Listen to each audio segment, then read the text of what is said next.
Buenas tardes, me llamo José Manuel Hernández Covarrubias, soy alumno en Ingeniería en Biotecnología en la Universidad Abierta y a Distancia de México. El tema de este video es el ciclo de Krebs para la materia de bioquímica.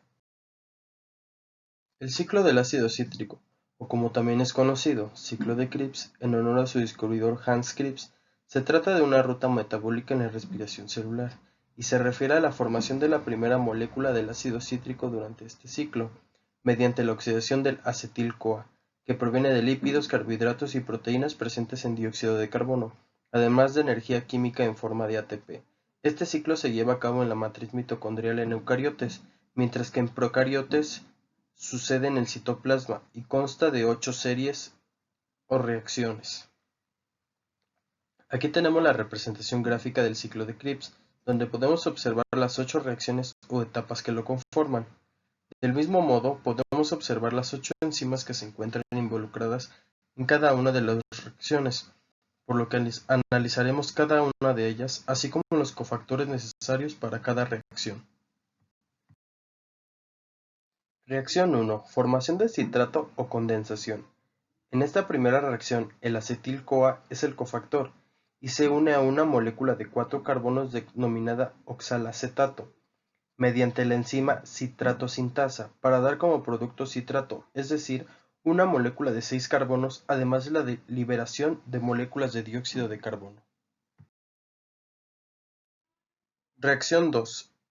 Isomerización del citrato. Esta reacción del ciclo se puede dividir en dos pasos. La enzima aconitasa primero se deshidrata generando un doble enlace cis y luego se hidrata con un grupo alcohol en el carbono 2. Esto permite la reestructuración del citrato a un isómero que se oxide con mayor facilidad, teniendo como cofactor al agua y dando como producto isocitrato. Reacción 3. Primera descarboxilación oxidativa del citrato. Esta reacción de igual forma se puede dividir en dos etapas. La primera es una reacción de oxidación, dando como producto oxalsucinato y liberando la primera molécula de dióxido de carbono. La segunda reacción es la descarboxilación, dando como producto alfa-cetoglutarato. Ambos pasos en esta reacción son mediante la enzima isocitrato deshidrogenasa y su cofactor es NAD+.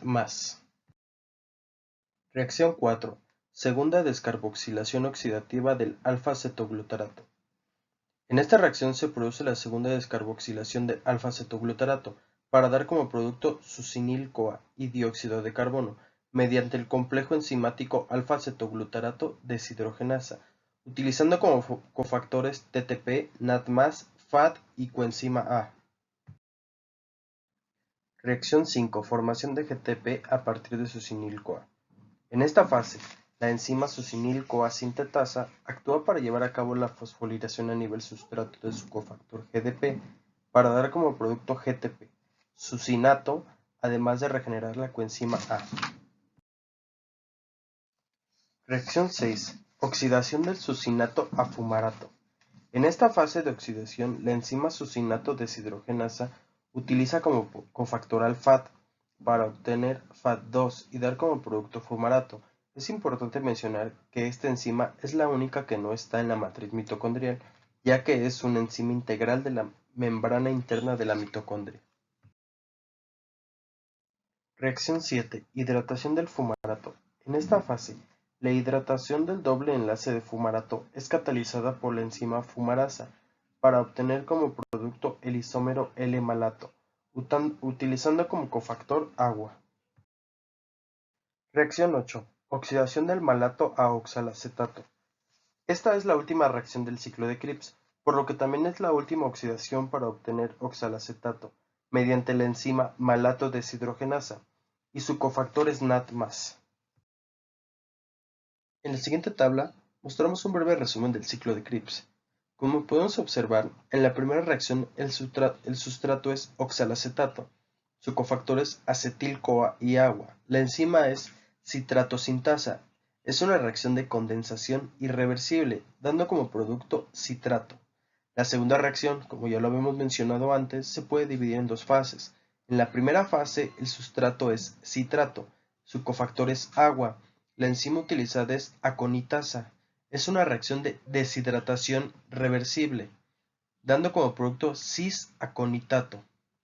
La segunda fase, el sustrato utilizado es cis-aconitato, su cofactor es agua y la enzima es aconitasa de igual forma.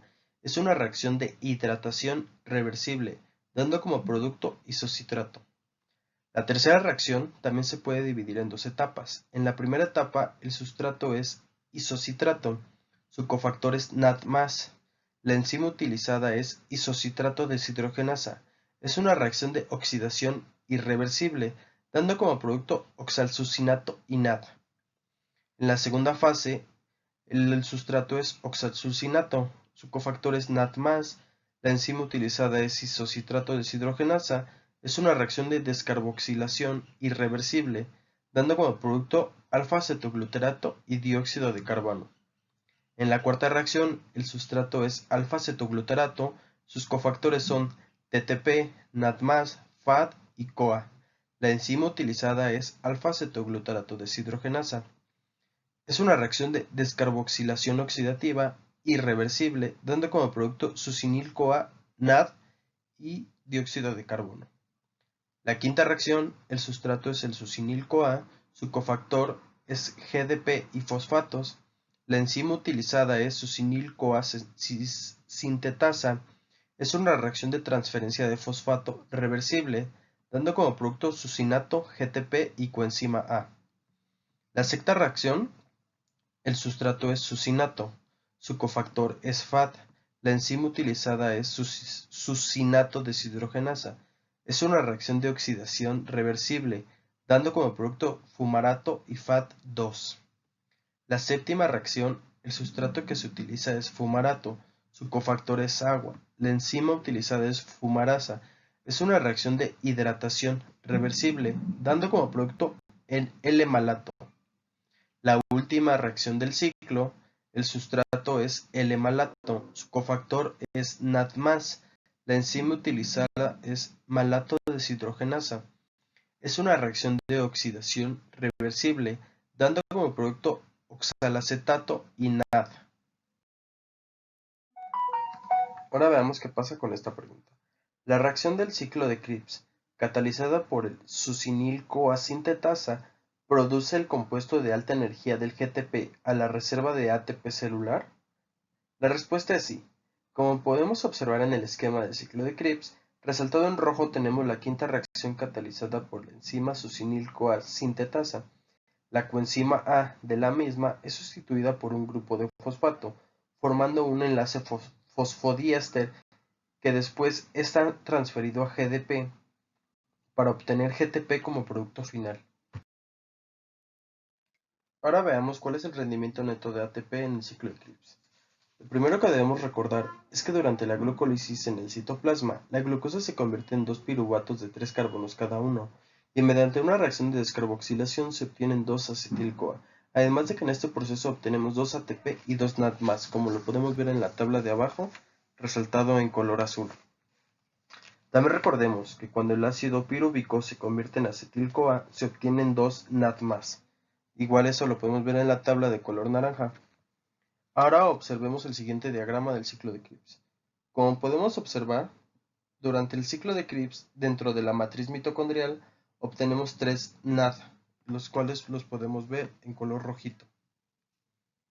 Una molécula de GTP que es energéticamente equivalente a un ATP, además de un FAD2, el cual lo podemos ver al lado de los GTPs. En este punto ocurre una reacción denominada fosforilación oxidativa, en la cual las moléculas formadas en el ciclo de Krebs se trasladan a las crestas mitocondriales donde se transforman en ATP.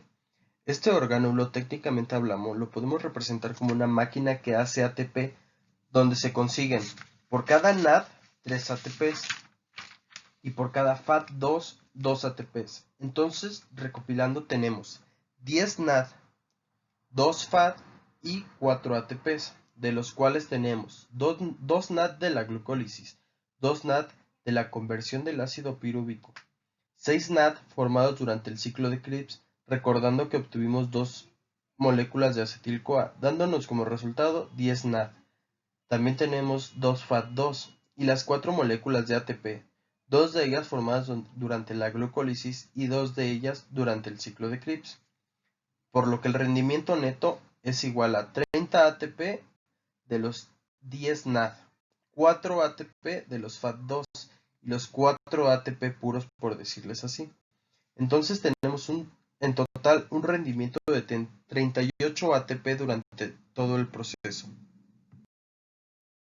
Por último, ya para finalizar el video, es necesario hacer mención que en algunas células el costo energético para transportar electrones del NAD formado en la glucólisis a través de la membrana mitocondrial baja la producción neta de los dos NAD a 4 ATPs, por lo que el máximo de ATP que se puede obtener de este proceso se dice que es de 36 o 38.